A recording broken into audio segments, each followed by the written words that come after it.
Hey folks, Gundrak is one of the dungeons that you'll encounter roughly halfway through your leveling in Wrath of the Lich King Classic. Even though the trash and boss encounters in this dungeon are relatively simple by modern standards, there's still many important mechanics that you need to know about.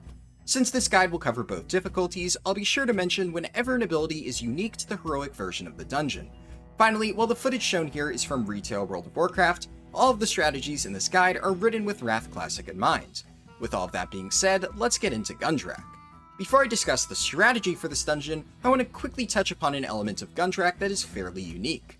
Unlike most other dungeons, Gundrak actually has two different entrances. Since the dungeon is shaped like a ring, each entrance will take you to an opposite side of said ring, allowing you to clear the first three bosses in either order. Entering on the southern side will cause you to zone in closer to Moorabi, and the entrance on the northern side will bring you close to Slad'ran. For the purposes of this guide, I'll be discussing the bosses from the perspective of the northern entrance, as I personally believe it's more efficient to complete the dungeon in this order. After entering Gundrak from the northern entrance, you'll find yourself at the top of a spiral staircase that leads down into a pool of water. You can safely jump into the water below and climb out of it to enter the room nearby. Within this room, you'll encounter packs of unyielding constrictors and spitting cobras. These mobs will hit the tank fairly hard and apply a poison dot, but otherwise they have no special abilities. There are also a bunch of neutral deadly pit vipers in the center of the room, but they'll usually die in one hit and don't actually do anything. Once you've cleared out the three trash packs of snakes, you can start the first boss encounter against Slad'ran.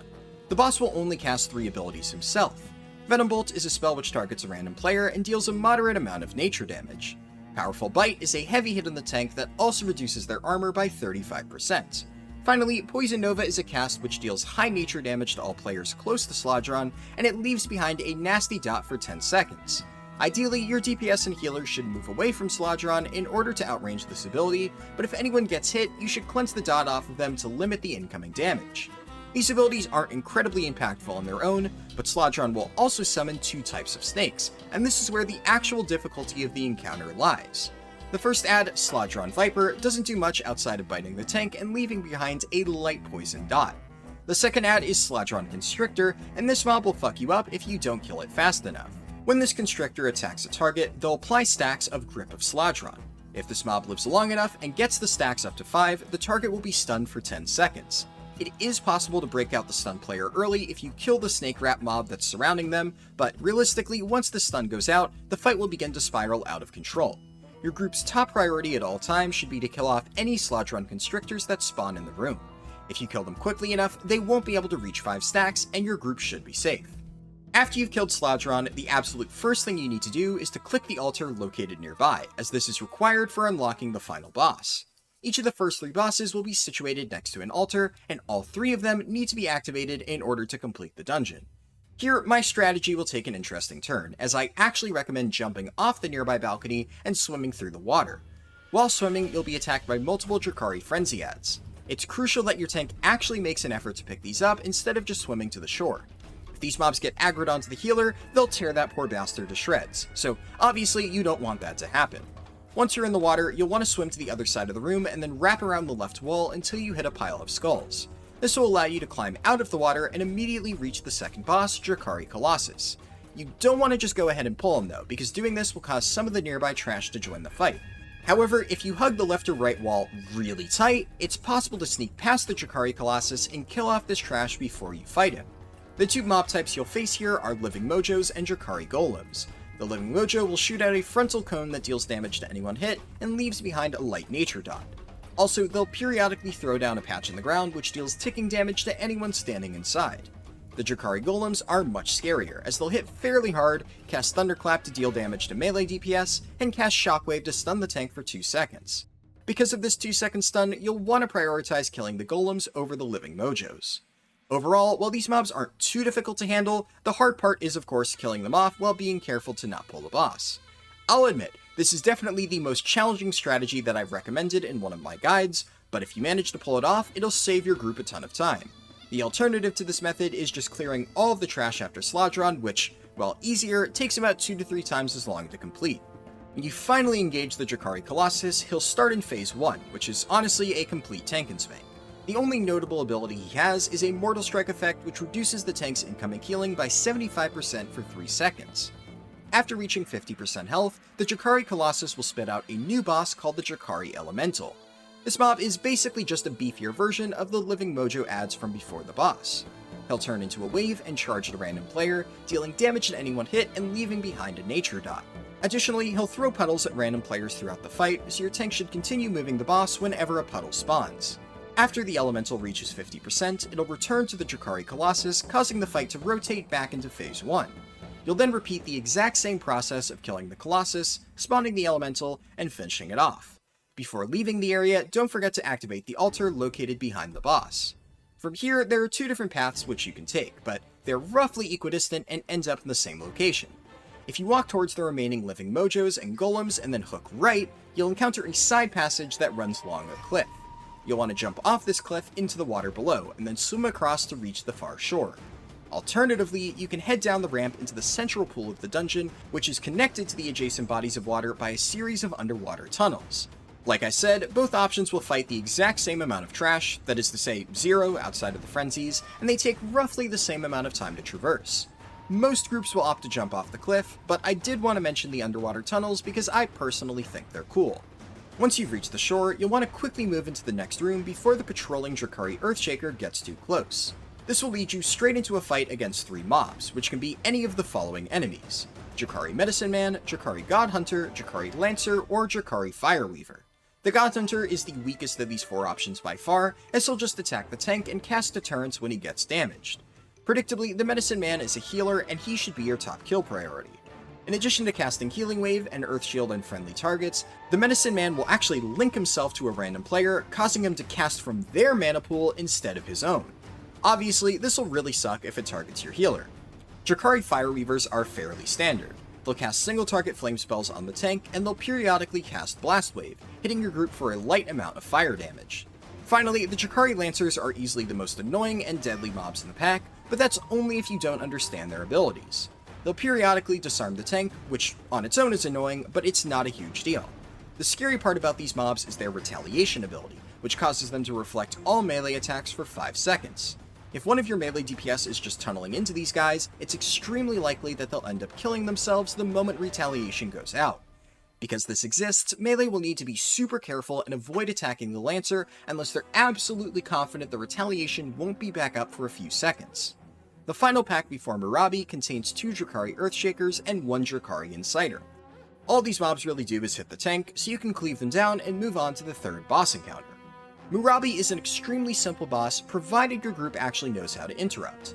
I would actually recommend setting up an interrupt order ahead of time, as that will make the fight infinitely easier. For most of the encounter, Moorabi will only cast 1 real ability outside of hitting the tank and dealing light AoE damage to the group. This is a cast called Transformation, and it's the entire reason why I recommended having a kick order. Initially, this cast will take 4 seconds, but Moorabi has a passive effect which causes his casting speed to increase proportional to the amount of damage he has taken. This means that as you get closer to killing him, the cast will become so fast that it's nearly instant. It's still entirely possible to get the kick off at this point, and if you do manage to kill Moorabi without allowing him to get a single cast off, you get a fancy little achievement. Even if Moorabi does get transformation off, it's not the end of the world. This will just cause him to turn into a mammoth, granting him 25% flat damage and an increase to the damage dealt by his generic tank and group-wide abilities. Honestly, as long as you don't have a colossal fuck-up and allow Moorabi to transform on the first cast, this boss should be really easy. Once he dies, don't forget to activate the altar located nearby. From here, I'm going to take a brief detour to discuss the heroic-only boss, Eck the Ferocious. If you're only running this dungeon on normal and aren't interested in learning about the heroic boss, you can skip ahead to the timestamp labeled Trash Before Final Boss. After Moorabi has fallen, a passageway will open up at the back of his room. This will take you to a secret area called the Shrine of Eck, and within the first room, you'll encounter a bunch of mobs called Ruins Dwellers. These guys will cast a Frontal Cone AoE at the tank, dealing nature damage to them and draining mana from any targets they hit. They'll also cast Spring, causing them to drop aggro and leap towards a random player. When this ability goes off, the tank should immediately retaunt the mob and face them away from the group. Once you've cleared out the 3 Ruins Dwellers standing nearby a pool of water, the heroic-only boss, Eck the Ferocious, will spawn. His 2 abilities are X-Spring and X-Spit, which function exactly like the Frontal Cone and Leap abilities from the aforementioned trash mobs. His only real unique ability is an Enrage that he'll cast should your group fail to kill him within 90 seconds. This will increase his damage by 500%, effectively causing you to wipe immediately. If you do manage to kill off Eck, you can head into the pool of water behind him, which is concealing another one of those underwater passages that we discussed earlier. Normally, this tunnel is inaccessible, but Eck's death will cause a doorway to open up which connects it to the rest of the water. Alternatively, you can just retrace your steps and head back to where you fought Moorabi. Now, you'll once again want to hop into the central pool and climb out onto the pile of bones. Assuming you didn't forget to activate any of the altars, the path to the final boss should be open, and a group of 3 Drakkari Raiders and a Drakkari Rhino will be blocking your path. After pulling this pack, the Rhino will immediately charge at the tank, dealing a massive amount of damage and knocking them back. Your healer needs to be ready to immediately top off this damage, because the tank will then have to quickly round up the mobs and aim them at the wall. This is because the Drakkari Raiders have a frontal cleave, and you really don't want this to be hitting your group. The final ability in this pack is Deafening Roar, cast by the Rhino, and it deals damage and applies a 4-second silence to any targets within 15 yards. Because of this, it's incredibly important that healers stand at max range, as otherwise they won't be able to keep the tank alive. Continuing across the bridge will lead you to 3 more Rhinos, which are accompanied by a Drakkari Battle Rider. The Rhinos are identical to the ones we just discussed, and the Battle Riders will spend the entire time just casting Throw in the tank. I'd highly recommend pulling these Rhinos one at a time, as otherwise the damage will get out of hand very quickly. Once all 3 Rhinos have fallen, you're good to pull Gundrak, the final boss of the dungeon. Although this boss does have a few key mechanics, the most difficult part of the encounter is the strain he'll apply to your tank and healer. At the start of the fight, your tank will want to grab Gundrak and put their back against the wall. Personally, I like tanking Gundrak perpendicular to the altar, as it allows the DPS to sit on his butt. That being said, it's only really important that your tank is against the wall, so any area in the room will do. During the first phase, Gundrak will cast 2 main abilities, the first of which is an AoE whirlwind called Whirling Slash. The moment you see him spinning around, your tank and melee DPS should fuck off to Africa until he stops moving. This whirlwind deals massive damage, and you really don't want to put any more strain on your healer than is already necessary. After the whirlwind finishes, the tank should move back into position and face him towards the wall.